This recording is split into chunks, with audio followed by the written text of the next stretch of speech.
Masa nggak pengen jadi ahli surga gitu? Masa kita mungkin kalau disebutnya oh pengen banget Bu gitu ya, tapi nggak cukup hanya pengen, kudu dibuktikan dengan amalnya menjadi para penghuni surga gitu ya, amal penghuni surga.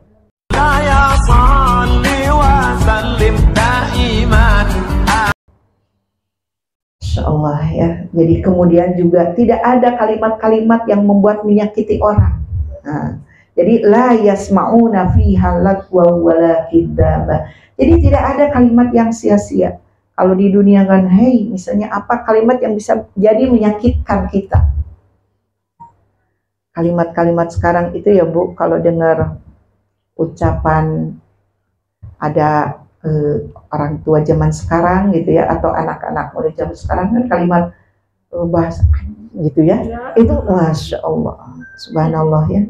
Biasa banget ya mengatakan itu, atau golok gitu ya, kalimat-kalimat, pokoknya kalimat-kalimat yang kayaknya kalau kedengeran itu menyakitkan banget gitu ya. Dasar lu apa gitu ya, kalimat keluar kebun binatang gitu ya. Nah nanti di surga nggak ada kalimat-kalimat yang membuat tidak enak didengar, bahkan yang membuat kalimat itu menyakitkan hati itu nggak bakalan keluar. Jelek loh gitu ya, apa gitu ya, nggak akan keluar itu semua. Jadi kalimat aja nggak bakalan ada yang menyakitkan gitu, apalagi perbuatan gitu. Saat ini gitu ya, Masya Allah ya Bu, suami istri aja ya, kejadian tuh yang paling dekat di Jati Jajar, tetangga ibu-ibu kan ya, suami membunuh anak gitu ya, nyakiti istrinya, kok bisa gitu ya, kok bisa begitu. Tapi itu semua Bu, bukan hanya di sini, di mana-mana yang begitu itu banyak. Ada anak ke orang tuanya, ada orang tua ke anaknya, suami ke istrinya, istri kepada suaminya gitu ya. Betapa sudah jauhnya tuh kaum muslimin itu dari Islam. Jadi kehidupan rumah tangga pun nggak diatur pakai Islam. Anak-anak muda sekarang gitu ya, kalau bicara pengen nikah gitu ya, setelah nikah cerai. Kenapa? Nggak ada landasan iman bahwa pernikahan itu bagian dari ibadah kepada Allah Subhanahu wa Ta'ala gitu ya. Jadi nggak ada itu semua, sehingga ketika muncul permasalahan di dalam rumah tangga gampang aja gitu ya, melakukan apa saja gitu ya. Karena yang dijadikan contohnya juga bukan lagi dari Islam kan gitu ya, tontonannya bukan tontonan yang memberikan contoh kebaikan, inilah yang lainnya.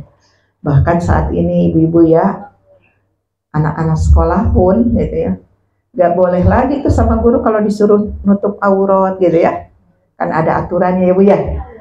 Jangan pernah katanya paksa kepada anak-anak sekolah untuk menggunakan kerudung untuk nutup aurat. Itu diundang-undangkan Bu. Bagaimana coba?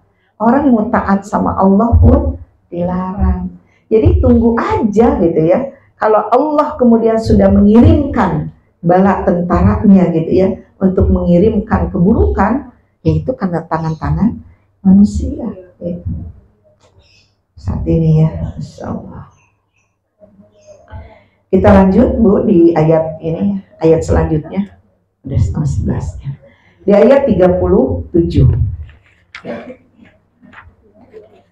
Nah ini ya. Nah, tadi kan bahwa apa yang diterima di surga itu adalah pemberian dari Allah Subhanahu wa Ta'ala. Siapakah dia gitu ya? Rabbis samawati wal ardi wa ma bainahuma rahman la yamlikuna minhu hitaba. Yaitu Rabb, yaitu Allah yang tadi memberikan banyak pemberian itu, yaitu Rabbis samawati wal ardi, yaitu Tuhan yang memelihara langit dan bumi. Makanya kalau tadi mengatakan bahwa tidak ada Tuhan kok, ini mah cuma karena gara-gara alam aja. Nah ini Allah menegaskan, Allah inilah yang menciptakan alam semesta, kehidupan dan termasuk manusia di dalamnya. Dan Allah juga yang mengatur kehidupan ini. Bergantinya siang dan malam ya kan? Atau malam jadi siang. Kemudian berputarnya matahari, bumi berada di rotasinya sehingga nggak tabrakan. Itu Allah semua tuh yang mengatur. Nggak ada yang bisa mengatur. Langit ditinggikan, Allah yang membuat itu semua. Makanya Allah mengatakan Rabbis samawati wal ard. Disebutnya Rabb, bukan hanya Allah. Allah, Rabb itu apa? Yang menciptakan dan yang mengatur. Makanya nanti kemudian kalau ke ibu-ibu belajar bahasa Arab ada tarbiyah, mendidik, yaitu mengatur. Rabbis samawati wal ard. Jadi Allah lah yang mengatur, yang menciptakan alam semesta ini dan yang mengatur. Wa ma bainahuma, dan termasuk di antara langit dan bumi ini. Allah yang menciptakan dan Allah yang mengatur. Yaitu siapa? Ar-Rahman, yaitu Allah yang Maha Pengasih. La yamlikuna minhu hitaba. Yang Maha tadi, mereka tidak mampu berbicara dengan Allah. Jadi kita semua nih yang diciptakan makhluk-makhluk Allah tidak bisa berbicara dengan Allah. Yauma yaqumur ruhu wal malaikatu soffa, gitu ya. Yaitu pada hari nanti bahwa kita akan mendapatkan balasan itu kapan? Yaitu pada hari ketika ruh dan para malaikat berdiri bersop-sop. Siapa ruh di sini? Ruh di sini adalah malaikat Jibril. Jadi malaikat Jibril itu disebutnya ruh wal malaikah, karena malaikat Jibril itu adalah komandannya para malaikat. Jadi nanti itu pada hari akhir itu, gitu ya, para malaikat dan malaikat Jibril itu berdiri dengan bersop-sop. Gitu ya. La yatakallamuna illa man adina lahur rahman wa qala shawaba. La yatakallamuna, mereka pun tidak berkata-kata. Yaitu para malaikat itu tidak berkata-kata, illa, kecuali man adina lahur rahman, yang diizinkan oleh ar-Rahman, yaitu yang diizinkan oleh Allah Subhanahu wa taala, wa qala shawaba, dan yang dikatakannya adalah benar. Jadi apa yang dikatakannya itu adalah kebenaran. Jadi nanti para malaikat pun tidak banyak berbicara, kecuali yang diizinkan oleh Allah, dan yang dikatakannya adalah mereka mengatakan yang benar. Dzalikal yaumul haq. Allah menegaskan kembali, itu betul-betul harinya itu terjadi gitu. Itulah hari yang pasti terjadi. Jadi hari akhir itu yang nanti kita bakal mulai, kita akan dihisab oleh Allah, dihitung amal kita, dimintai pertanggungjawaban. Dzalikal yaumul haq. Itu adalah hari yang pasti akan datang. Jadi jangan pernah meragukannya. Makanya kenapa saya sering mengatakan bahwa yang harus diingat oleh kita itu kan, menyadari supaya hidup kita di dunia benar itu harus sadar bahwa kita itu bukan ujuk-ujuk ada hidup di dunia, tetapi ada yang menciptakan, itu Allah Subhanahu wa taala. Maka Allah mengatur hidup di dunia ini nih, gitu ya, dengan mengirimkan para utusannya, Rasul dan termasuk risalahnya. Kalau kita sebagai umatnya Nabi Muhammad Shallallahu Alaihi Wasallam kan dengan Al-Qur'annya, dengan As-Sunnahnya. Maka kata Allah, wa ma khalaqtul jinna wal insa illa liya'budun, dan tidaklah aku ciptakan jin dan manusia itu kecuali untuk beribadah. Berarti tuh kalau kita menyadari bahwa kita ini diciptakan oleh Allah, berarti kita hidup di dunia itu hanya untuk beribadah kepada Allah Subhanahu wa taala. Maka kalau orang tidak mengakui bahwa kita ini diciptakan oleh Allah, maka hidup di dunianya sesuka-sukanya, berdasarkan hawa nafsunya. Kalau menurut dia benar, ya dia lakukan. Kalau menurut dia salah, dia tinggalkan. Tapi benar dan salahnya menurut hawa nafsu. Kan gitu ya. Jadi kalau kata Allah misalnya, Allah melarang riba, gitu kan? Udah jelas, wa ahallallahul bai'a, Allah menghalalkan jual beli, mengharamkan riba. Maka seharusnya kalau kita menyadari sebagai makhluk Allah, kita tinggalkan kan riba itu, karena diharamkan. Tapi kalau tadi yang tidak mengakui bahwa Allah itu sebagai pengatur kita, yang memberikan aturan hidup di dunia, ya suka-suka dong. Gimana saya aja, gitu kan? Mau caranya dengan seperti apa, gitu ya? Apakah dengan cara mencuri kah, dengan riba kah? Pokoknya saya menginginkan sesuatu, mendapatkannya, gitu kan? Jadi enggak kembali kepada Allah. Gitu.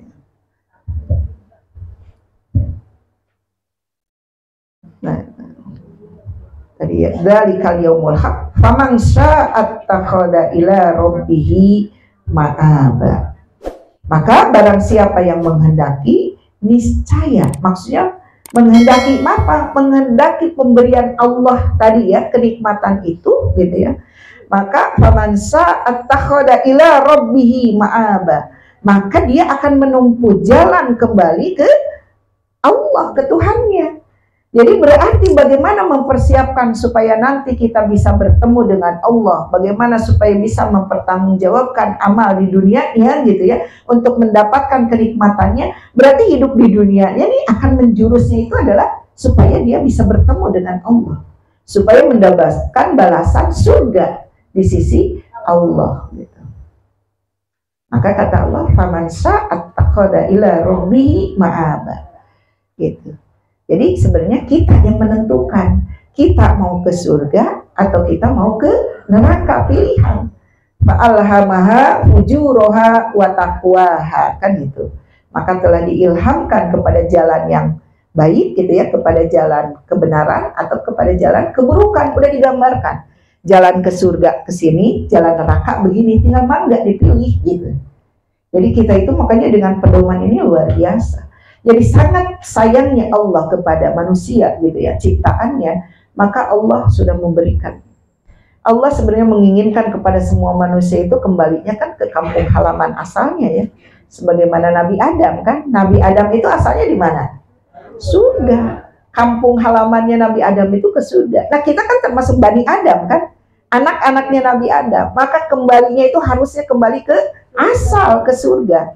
Maka Allah tuh kasih pilihan. Itu kalau mau kembalinya lagi ke Allah, berarti nih jalan surga yang harus diikuti.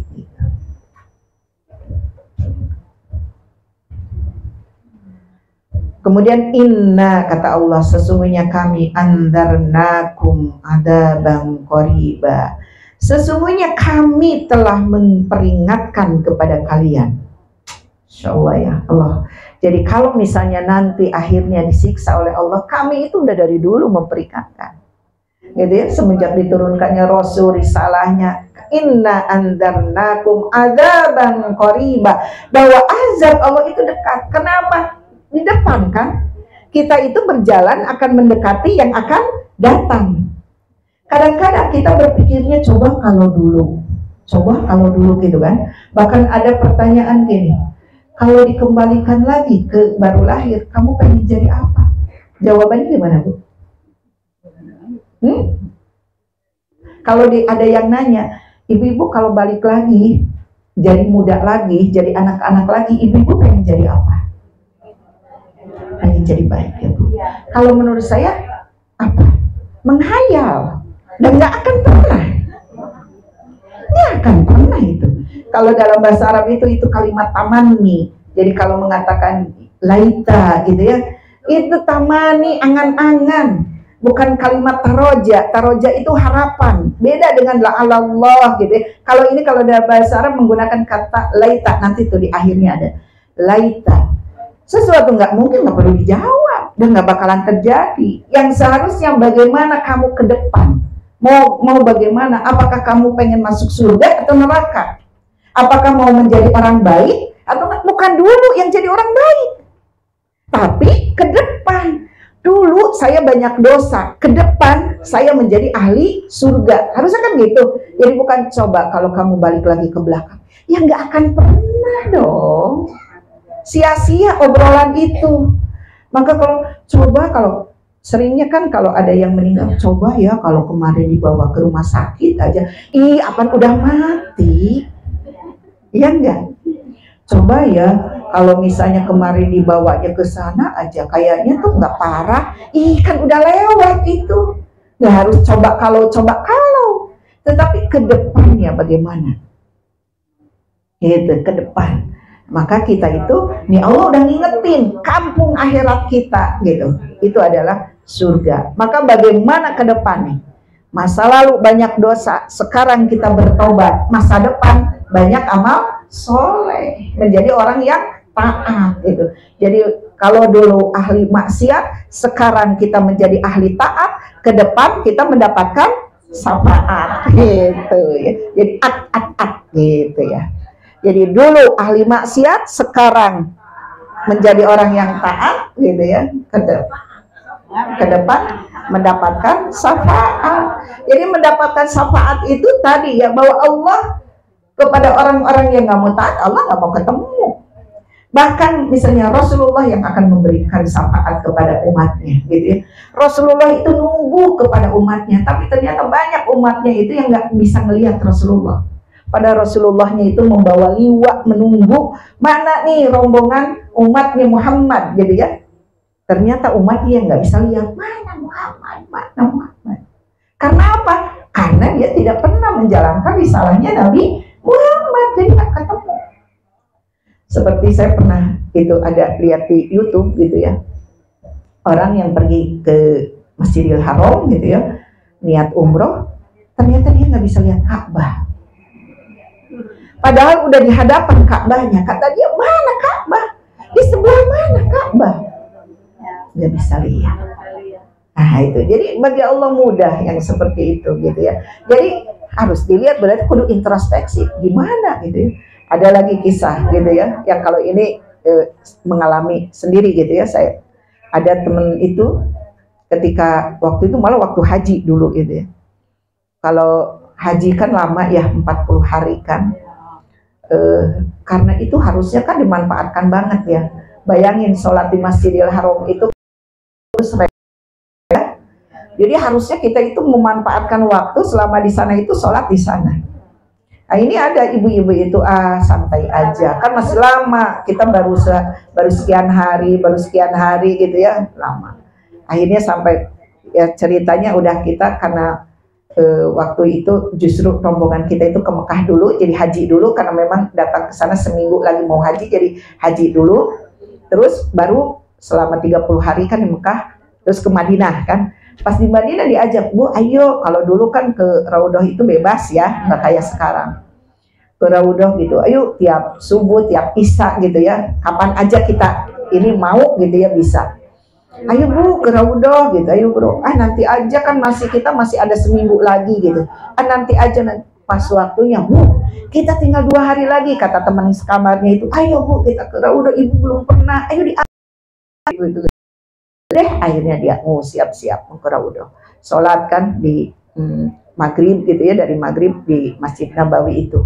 Kemudian setelah isya gitu ya, ayo siap-siap antri kan deh, biasa ya kita antri. Nah ibu itu begitu udah sampai di hadapan itu Raudhah kan dijaga dulu sama askar tuh ya, mau biasanya kan langsung gitu ya. Itu langsung yang lain itu masuk, ibu itu langsung di stop sama askar, disuruh keluar. Juru gitu. Itu ya torik. Kalau torik itu nyuruh jalannya keluar kan. Juru torik. Disuruh keluar, dia keluar lagi. Gitu ya Allah. Begitu sampai kamar cerita, Bu, masa katanya sampai padahal udah di pintu itu ya, masuk ke Raudhah itu gitu. Diusir gitu ya, diusir gitu. Ya udah gitu kan, karena ya itu mungkin kan menilai itu dari upaya, nggak bisa ujung-ujung gitu ya, bahwa kita pengen ke Raudhah tinggal jeleng gitu ya, gitu kan, melihat dari apa yang kita lakukan gitu, apa yang kita usahakan setiap hari ke masjid, walaupun mungkin setiap saat nggak bisa ke Raudhah, begitu juga di Masjidil Haram gitu kan gitu. Oh iya pantesan gitu ya, akhirnya tuh jadi pelajaran, kata saya itu ya dulu. Oh, jadi pelajaran ternyata gitu ya, nggak semudah itu ternyata, harus dilihatkan. Sama halnya dengan bulan Ramadan, ibu-ibu kan ada yang disebut Lailatul Qadar. Lailatul Qadar itu adanya di 10 malam terakhir di bulan Ramadan. Kata ibu tenang aja gitu ya, nanti aja saya mah ke masjidnya pas 10 malam terakhir gitu ya, nggak taraweh, nggak apa begitu 10 malam terakhir. Emang bisa orang yang seperti itu bertahan selama 10 malam itu untuk iktikaf? Enggak, karena itu diawali dari mulai malam pertama, dia kemudian bagaimana, iya dibiasakan, termasuk tubuhnya menjadi biasa, malam-malam bangun, baca Quran dan lain sebagainya. Insya Allah tuh ketika 10 malam terakhir itu bisa berjaga-jaga untuk menunggu Lailatul Qadar. Tapi kalau ntar aja pas nanti deh pertengahan Ramadan saya baru cus gitu ya, nggak bisa gitu kan. Ada yang begitu ya gitu, nanti 10 malam terakhir pokoknya kita ini gitu, nggak bisa gitu.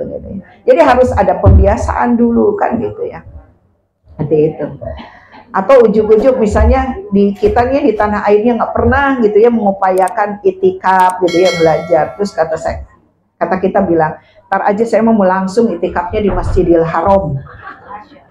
Ih, taunya tempatnya jauh, nggak bisa datang gitu. Ayo bisa aja kan, bagi Allah gampang gitu. Karena nggak pernah dibiasakan di sininya. Gitu, ini yang dekat aja masjidnya, yang sebelahan banyak yang nggak datang ke masjid gitu ya. Terus kata dia, saya mau langsung aja kan pahalanya 100.000 kali dengan di terus mendapatkan Lailatul Qadar. Udah kebayangnya bakal ujuk-ujuk dapat aja gitu kan. Waduh, itu berat tuh gitu ya. Karena jalan kakinya, masjidnya kan gak segede masjid kita ya nggak Bu? Kalau kita bilang tuh dari masjid, dari hotel itu yang paling terdekat, hotel apa sih Bu? Ya, yang paling depan banget kan ada Hotel Anjum itu ya. Anjum itu kan macam karena itu begitu turun kalau lihat gambar kayaknya langsung pelataran, padahal dari pelataran masuk ke pintunya berapa? Makanya kalau ada travel bilang deket kok Bu, cuma 350 meter. 350 meter itu dari mana? Dari hotel menuju bukan pintu, pagar patok pertama sebelah jam-jam itu. Nah dari situ ke pelatarannya gitu ya. Belum kalau sama askarnya diputar-putar itu kan, dihalangin pagar, set naik ujung-ujungnya sampai ke atas bisa 3 kilo itu. Naik ke atasnya aja sampai ke atas 1 kilo. Ternyata udah di atas muter lagi. Kalau dihitung itu bisa 2 sampai 3 kilo. Tahu-tahu ini di mana gitu ya. Gak kelihatan gitu, tapi masih di dalam masjid.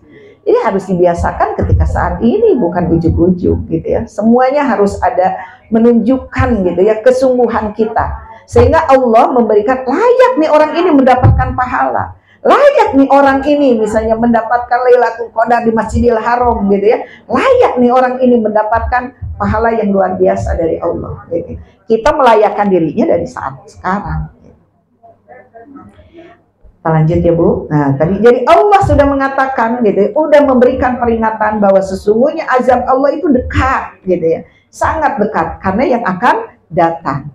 Tapi masa lalu itu jauh gitu ya, karena sudah lewat. Makanya jangan jikalau, apabila, kalau gitu ya. Ya Bu ya, jikalau kemarin itu apabila, itu mah jauh banget. Tapi bagaimana ke depan gitu. Makanya kalau Ibu belajar bahasa Arab itu keren banget Bu. Bahasanya beda. Kalau mengatakan apabila, jikalau tadi itu laita, itu tamanni disebutnya, angan-angan doang. Tapi kalau bagaimana ke depan, nah itu pengharapan. Kita lanjut. Yauma yang durul mar'u ma qaddamat yadah. Jadi nanti itu gitu ya, yaitu azab Allah itu sangat dekat, yang pada hari manusia itu melihat apa yang telah diperbuat oleh kita. Jadi yauma yang durul mar'u ma qaddamat yadah. Jadi istilahnya dengan bahasa yang telah diperbuat oleh kedua tangannya. Jadi kita nanti bakal ngelihat amal yang sudah kita lakukan semenjak kita balik sampai mati. Ya Allah, begitu dilihatin filmnya, ya Allah jelek banget kan gitu. Kalau di dunia masih bisa dihapus ya kan. Kayak Ibu dipoto, terus Ibu lihat dulu, jelek, hapus, ganti lagi. Nah itu bisa ganti. Pengen sampai yang sempurna gitu ya. Jelek ini mah jelek, hapus jelek gitu ya. Yang bikin bisa nggak Bu gitu, yang pipinya jadi rada tirus, bisa banget ya kalau di dunia, pakai efek aja kan gitu ya, jadi terus. Tadi kata Bu Hajawi kan, kata saya nanti diedit ya, kita edit, edit, dihamplas, gitu. Jadi supaya jadi tirus ya. Bisa gitu ya. Tapi nanti ketika sudah di padang mahsyar, Allah tunjukkan amal perbuatan kita udah nggak bisa lagi diperbaiki, udah nggak bisa lagi diedit, dihapus-hapus catatan amal kita. Makanya kesempatan untuk menghapus keburukan kita itu di dunia nih. minta ampun kepada Allah dan juga minta dihapuskan. Jangan sampai gitu ya masih ada bekasnya. Jadi minta diampuni dan juga dihapuskan gitu ya oleh Allah itu, sehingga tidak ada lagi bekasnya. Itu saatnya di dunia lah ini. Maka kita itu bertaubat kepada Allah itu setiap saat. Jangan nunggu nanti ya. Nanti kalau apa Bu, kalau taubat itu? Ntar kalau malam Jumat, ya kalau nyampe malam Jumat, ternyata hari Kamis pagi udah meninggal, gitu ya. Atau nanti kalau udah deket Lebaran gitu, ternyata nggak nyampe ke Lebaran. Begitu juga kita minta maaf sesama manusia setiap saat. Makanya dengan musafahah ini dalam rangka harus diniatkan menggugurkan dosa antara kita. Jadi bukan hanya sekedar seperti selebrasi gitu ya. Salam kalau udah selesai, harus diniatkan ibu-ibu itu saling menggugurkan kesalahan antara kita. Misalnya saya dengan Bu Nelly gitu ya, ketika salaman itu harus diniatkan saling menggugurkan, karena bisa jadi baik terasa maupun yang terasa, disengaja atau tidak disengaja, kita itu saling melakukan kesalahan kan. Bisa jadi dengan pandangannya, dengan ucapannya gitu ya, dengan perbuatannya gitu. Maka dengan salaman itu harus diakan menggugurkan, musafahah itu menggugurkan. Jadi jangan sebatas ya udah deh salamnya gitu. Kayak Bu Asrama gitu. Kalau salam Bu Asrama kan gini. Karena banyak kan yang antri salim. Kalau mau sekolah itu dulu saya lagi zaman di pondok, Bu Asrama itu rumahnya itu di tengah. Ini asrama gitu. Kalau udah mau masuk itu jam 6 pagi kan udah masuk sekolah. Bu Asrama udah berdiri, udah rapi. Tangannya begini aja gitu. Jadi tangannya gini, udah nggak dilihat lagi orang. Nah dulu saya suka iseng Bu, jadi saya juga sadar suka iseng. Saya buru-buru paling duluan salim dengan Bu Asrama itu, terus nggak pergi, nggak keharusnya kan udah salim terus jalan. Saya langsung berdiri di sebelahnya, terus begini. Jadi ikut oleh semua disalamin gitu. Terus Bu Asramanya juga nggak ngelarang lagi. Oh besoknya saya ulangi lagi gitu kan. Begitu Bu Asrama udah siap, saya udah bersiap berdiri di sebelahnya, salim. Iseng tuh. Jadi kalau inget Bu Asrama, Masya Allah. Gitu. Nah itu kan tidak dengan pakai niat gitu ya. Jadi harusnya kita itu ketika bertemu salam gitu ya, harus sama-sama saling meniatkan diri kita itu menggugurkan gitu ya. Bisa jadi saya berbuat salah, orang lain berbuat salah, saling memaafkan gitu. Sehingga nggak ada lagi tuh setelah salim, sudah salim terus diomongin lagi. Padahal udah salam nih, salam itu kan menggugurkan ya, harusnya udah maafkan. Kalau dia pernah melakukan salah, udah maafkan. Iya dia begitu. Ya, gitu. Jadi harusnya udah selesai, gitu ya. Ketika salaman itu menyelesaikan seluruh masalah, gitu ya. Kecuali hutang. Kalau hutang nggak cukup dengan salam, tetapi disalamin. Bu ada salam dari Bu Haji Lilis gitu ya. Nah berarti nagih. Saya baru tahu tuh di Betawi itu begitu ya. Kalau salam itu ternyata ada titipan, ada maksud ya. Jadi saya salamin Bu gitu. Salamin. Iya nanti disalamin gitu. Ternyata maksudnya begitu. Ada sesuatunya gitu. Menegur maksudnya gitu ya. Kita lanjut. Nah ini ya di akhirnya wa yaqulul kafiru, jadi pada hari nanti itu wa yaqulul kafiru, dan orang-orang kafir berkata ya laitani, coba kalau aku kuntu turoba, jadi tanah. Karena udah tahu kan orang kafir itu bakal dimasukkan ke dalam neraka, kan tadi sudah dihadapkan tuh amalnya. Maka kata orang kafir mengatakan ya laitani kuntu turoba, mungkin nggak dia bakal jadi tanah? Nggak mungkin. Jadi dia setelah melihat bagaimana siksaannya dari Allah, sudah diperlihatkan bagaimana neraka, bagaimana amal-amalnya, berarti dia bakal dimasukkan ke dalam neraka, baru dia mengatakan ya laitani kuntu turoba, celakalah aku, kenapa kalau dulu itu aku jadi tanah aja, jangan jadi manusia. Nah ini dia kenapa mengatakan coba kalau jadi tanah. Nah dia melihat bahwa binatang pun kan oleh Allah nanti bakal dihisab, seperti yang pernah saya jelaskan ya. Kalau kambing yang nanduk pakai pakai tanduknya gitu ya ke kambing yang lain, itu bakal ditanya kenapa nanduk itu misalnya gitu ya. Kemudian oleh Allah bakal dihisab. Nah tapi kalau binatang itu setelah itu kemudian dijadikan tanah, jadi nggak bakalan dapat balasan neraka gitu, nggak bakalan juga mendapatkan balasan surga, tapi dijadikan tanah, jadi udah tidak merasakan apa-apa. Jadi termasuk misalnya ular yang makan gitu ya, makan manusia, ditanya tuh dia kenapa melakukan itu, kemudian Allah kasih sanksi gitu ya, tapi kemudian dijadikan tanah. Terus seperti banteng gitu ya, semualah binatang-binatang yang melakukan kejahatan, maksudnya melakukan sesuatu gitu ya yang merusak gitu atau mematikan, itu bakal dihisab. Cuma kemudian oleh Allah dijadikan tanah, jadi nggak ada siksaan di neraka ataupun dia disimpan di surga gitu ya. Nah jadi orang kafir itu coba kalau aku jadi tanah aja gitu, orang kafir itu makanya mengatakannya ya laitani kuntu turaba gitu. Coba kalau aku jadi tanah, berarti nggak bakalan disiksa. Nah ketika mengatakan ya laitani itu mustahil, nggak akan pernah bisa dia itu kembali menjadi tanah, walaupun asalnya manusia itu kan dari tanah gitu, jadi nggak bakalan. Makanya kalau kita membicarakan masa lalu itu ya sudah gitu ya, taubati aja, kemudian jangan jika lagi. Wah kenapa jadi begitu dulu, coba bakalan kembali lagi. Saya kan sekarang ada kelas bahasa Arab ya Bu, itu pesertanya beragam, ada mulai yang muda sampai ada yang udah 70 tahun. Kata si ibu itu begini, Bu soalnya saya makan udah tua, terus dulunya nggak pernah belajar bahasa Arab. Coba ya Bu kalau dulu saya kayak ibu pernah mondok. Nggak apa-apa Bu, nggak usah coba kalau, kan udah terbukti ibu enggak, ya kan?